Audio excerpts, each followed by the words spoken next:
os dias 31 de outubro e 12 de novembro, a atenção do mundo todo está voltada para Glasgow, na Escócia, onde acontece a COP26, a Conferência das Nações Unidas sobre as Mudanças Climáticas de 2021. E nós veremos as consequências dessas mudanças que já afetam a vida de bilhões de pessoas em todo o planeta. E mais, veremos também os principais compromissos e soluções firmadas para mitigar esses impactos. A região amazônica exerce um papel fundamental no equilíbrio climático do planeta. E por isso, a Fundação Rede Amazônica convida você para ouvir as principais vozes sobre esse assunto aqui no Repensar Amazônia COP26.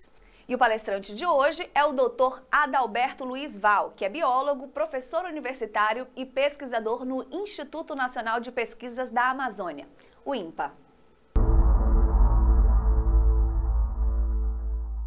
Olá, eu me chamo Adalberto Val, sou pesquisador do INPA, sou vice-presidente da Academia Brasileira de Ciências para a região Norte, sou coordenador do INCT ADAPTA, o INCT quer dizer Instituto Nacional de Ciência e Tecnologia, e nesse momento que o mundo para e se volta para Glasgow para discutir o importante problema que o mundo vem enfrentando com relação às mudanças climáticas, eu trago aqui para vocês uma pequena reflexão sobre a Amazônia, que precisa, na realidade, de um compromisso permanente.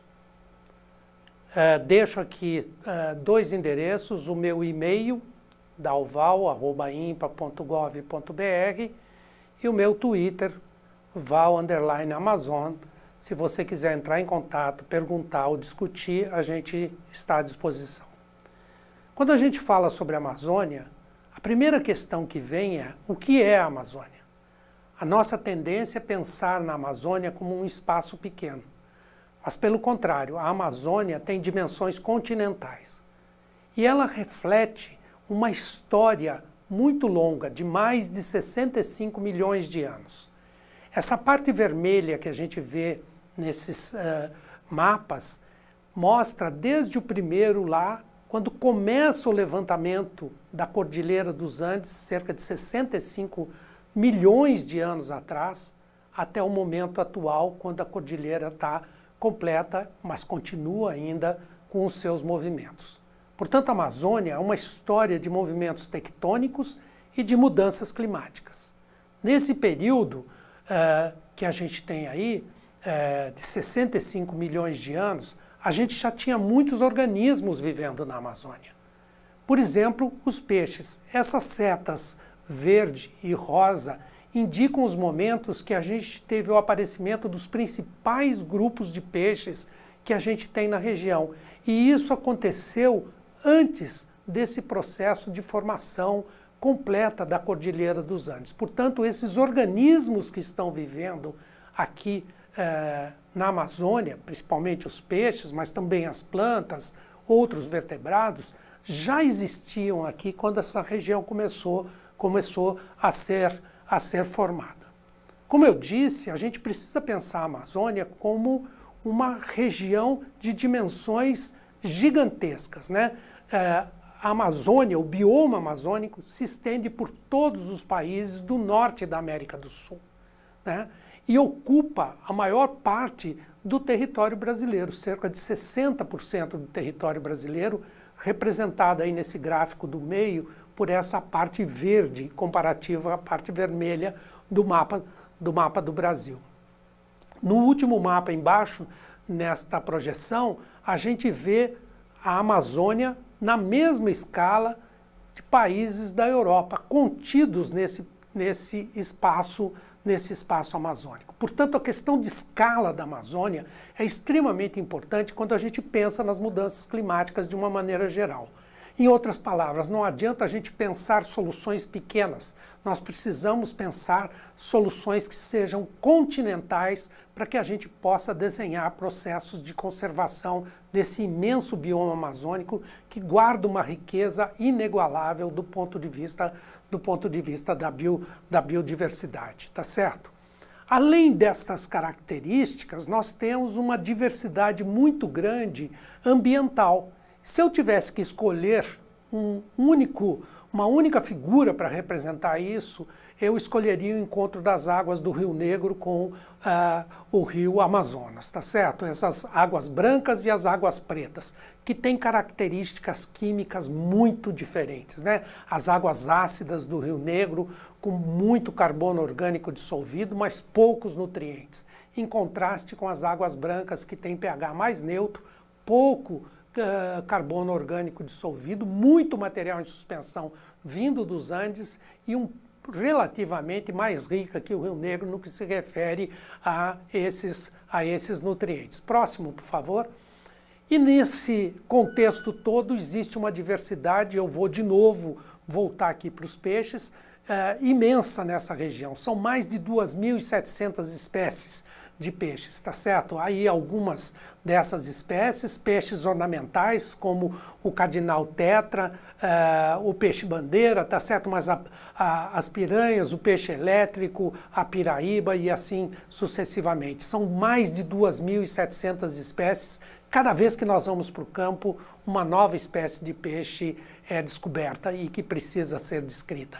Isso tudo fica ameaçado diante das mudanças climáticas globais que nós vemos, que nós estamos enfrentando nesse momento. Próximo, por favor.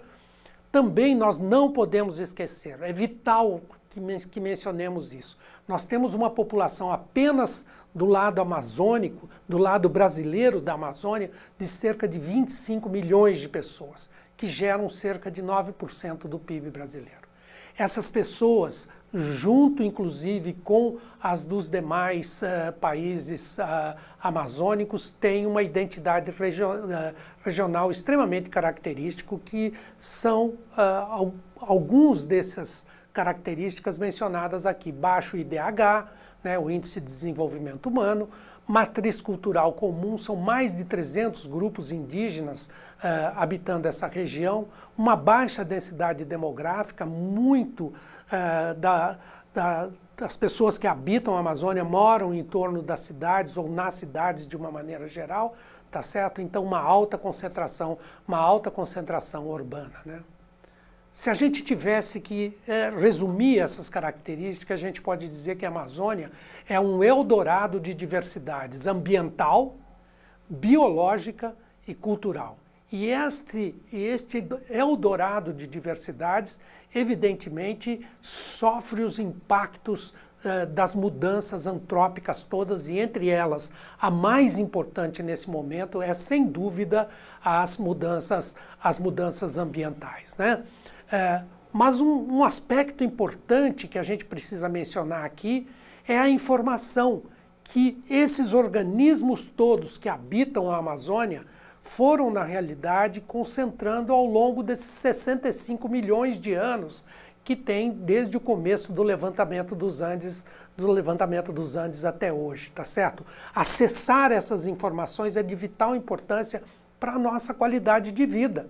Tá certo? Toda vez que a gente destrói uma parte do ambiente, quer seja por queimadas, por desmatamento, nós estamos perdendo essas informações que podem ser extremamente úteis para a nossa qualidade de vida, tá certo? Alguns exemplos aqui o que a gente tem nas frutas tropicais de uma maneira geral. A gente vê as frutas como componentes da alimentação humana, mas existem alguns compostos que estão escondidos nessas frutas que têm um valor extremamente grande, como é o caso da berginina, né, que tem no uxi amarelo, na Endopleura uxi, né? Então, existem outros exemplos disso, né, como é o caso do tambaqui, por exemplo. O tambaqui é extremamente importante na alimentação humana. Quando exposto a baixos níveis de oxigênio na água, o tambaqui é capaz de expandir os lábios, tá certo? Como mostrado aí por essas flechas vermelhas, vermelha e preta. Essa expansão do lábio, hoje nós sabemos, está relacionada a uma mudança na expressão de vários genes, tá certo? Que está escondido lá no genoma do tambaqui. Entre eles, 3 que eu chamo aqui a atenção. O fator de crescimento do endotélio, tá certo? Que é muito importante, por exemplo, quando você tem a necessidade da recomposição de um tecido, né? Nós precisamos aprender como é que o tambaqui é capaz de controlar esse fator de crescimento do endotélio para usar essa informação, né? O receptor de cálcio, né? Cálcio é um elemento extremamente importante na formação dos nossos ossos, e o lábio do tambaqui tem um aumento dos genes relacionados à recepção de cálcio de cerca de 2 vezes quando está exposto a baixas tensões de oxigênio, né? E um outro gene importante dentro desse contexto é o que dá origem a uma enzima chamada guanilato ciclase, que é a que controla o gasto de energia relacionada ao GTP, que é um composto energético que tem dentro das células de todo mundo, inclusive as nossas, mas em particular nos lábios do tambaqui. Próximo, por favor. No caso do pirarucu, um outro aspecto extremamente importante, tá certo, é que à medida que esse animal vai crescendo, né, ele vai trocando certos compostos que ele tem no sangue por um composto chamado inositol pentafosfato. Esse inositol pentafosfato é típico de aves e hoje nós já sabemos quais são as enzimas que controlam a síntese desse composto no pirarucu em particular. Esse composto é um composto extremamente importante na regulação da afinidade da hemoglobina, né, a proteína que carrega o oxigênio lá do ambiente para o tecido, né, para os músculos, para o coração, para o cérebro do pirarucu, né? Então hoje nós sabemos como isso é controlado nesse animal. Quando a gente destrói o ambiente, tá certo? Desmatando, abrindo áreas para mineração, colocando fogo, nós estamos perdendo essas informações todas. E não faltam matérias recentes sobre esses impactos sobre o ambiente de uma maneira geral. O dióxido de carbono que a gente tem na atmosfera não é oriundo apenas da queima de combustíveis fósseis, mas muito importante também é a queima da floresta como fonte de dióxido de carbono de uma maneira geral, tá certo? Também nós acabamos de viver uma grande pandemia, tá certo? E na biodiversidade que existe nas florestas, tá certo? Existe escondido também muitas bactérias e muitos vírus. Nós não conhecemos todos eles, tá certo? E toda vez que a gente coloca fogo nessa floresta ou que a gente invade essa floresta para derrubar, nós entramos em contato com esses vírus e voltamos para a cidade e colocamos em risco as pessoas, porque existem muitos desses organismos que podem causar doenças lá na diversidade escondida na floresta, né? A perda da biodiversidade causada pelas mudanças climáticas de uma maneira geral afeta também e de forma muito importante a produção de alimentos. Toda vez que há uma perda de biodiversidade, nós perdemos a capacidade da produção de alimentos. E aí, por quê? Porque os biomas, de uma maneira geral, em particular da Amazônia, escondem informações que são relevantes para melhorar a produtividade da agricultura no Brasil. Muitas das cadeias produtivas, a partir da biodiversidade, podem e devem ser usadas para a inclusão social e geração de renda. Não tem outra forma da gente fazer isso de forma competente que não seja por meio da capacitação de pessoal para a conservação ambiental e para o agronegócio brasileiro, né? Lá no INPA, nós estamos estudando o impacto dessas mudanças ambientais nos peixes a partir de salas climáticas que representam, que simulam as condições ambientais previstas para o ano 2100. Fazemos isso com o apoio do CNPq, com o apoio da nossa Fundação de Amparo à Pesquisa do Estado do Amazonas, com o apoio da CAPES. E nessas salas climáticas nós temos incubado vários organismos da biota amazônica para entender o que aconteceria com essas plantas, com esses micro-organismos, com os peixes, quando vivendo em condições de desafios ambientais como aquelas previstas para o ano 2100. Então, quando incubamos o tambaqui, a larva do tambaqui lá nessas salas, o que nós observamos é um aumento significativo de larvas com lordose, de larvas com cifose, de larvas com escoliose. Até 40% dessas larvas apresentam alguma mudança esquelética. Isso significa que essas larvas não sobreviverão nos ambientes naturais. E, portanto, a gente vai ter uma diminuição da população desses de tambaqui nessas condições, o que pode agravar os processos todos de, não só do comércio, mas da segurança alimentar desses animais.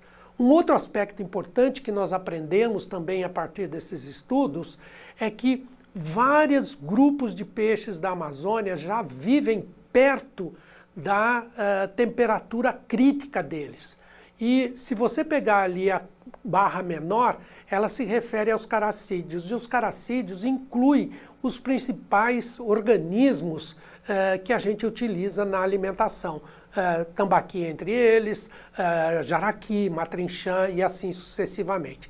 Os ciclídeos, que estão no topo com a barra mais longa, têm a maior tolerância térmica dentre os animais que nós estudamos até aqui.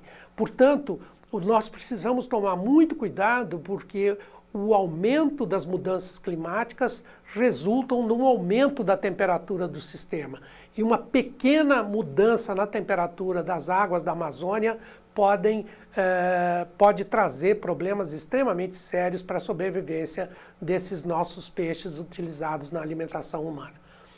Portanto, é preciso ter um compromisso permanente com a Amazônia, né? Se você observar essa pequena tabela que eu trouxe aqui para vocês, o percentual de mestrados e doutorados da Amazônia, da região norte, é muito menor do que aquele que a gente vê para as outras regiões do país, tá certo?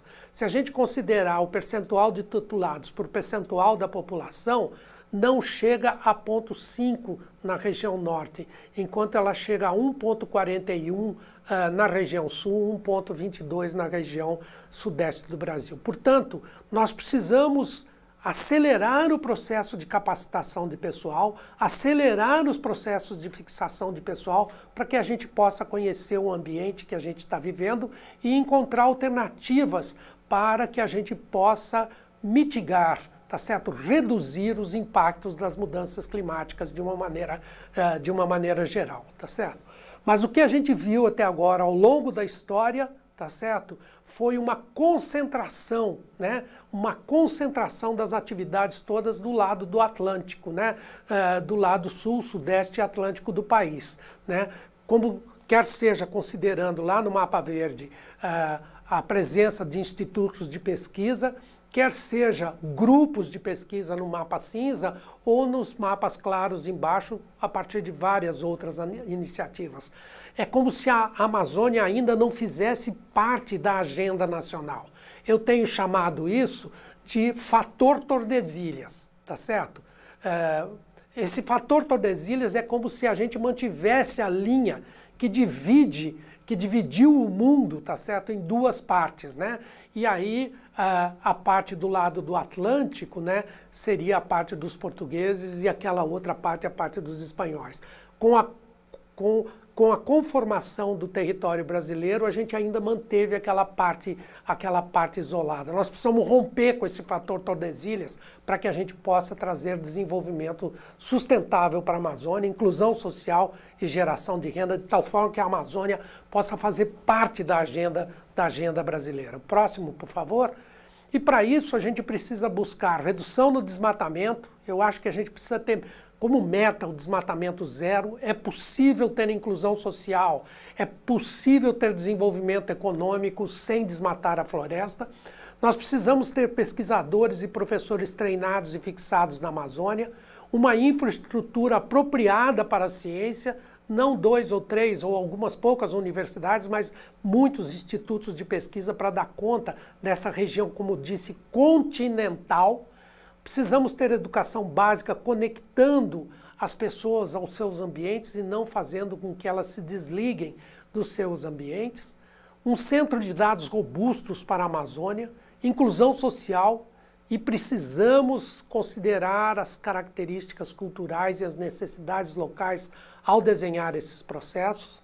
Nós precisamos ter a pronta adoção dos 17 Objetivos do Desenvolvimento Sustentável, fazer uso da ciência, a ciência translacional, a ciência chegando e sendo aplicada aonde ela é necessária. E precisamos pensar num fundo amazônico para a ciência, tá certo? Composto aí não só por doadores internacionais, mas também por todos os países amazônicos. Portanto, na Amazônia, considerar clima, biodiversidade, sociedade humana como sistemas integrados é o caminho para a conservação ambiental e a qualidade de vida, principalmente nesse momento das mudanças climáticas globais. Muito obrigado. Eu queria deixar aqui um agradecimento formal a todas as agências que têm, na realidade, apoiado os nossos trabalhos de pesquisa. Muito obrigado por sua atenção.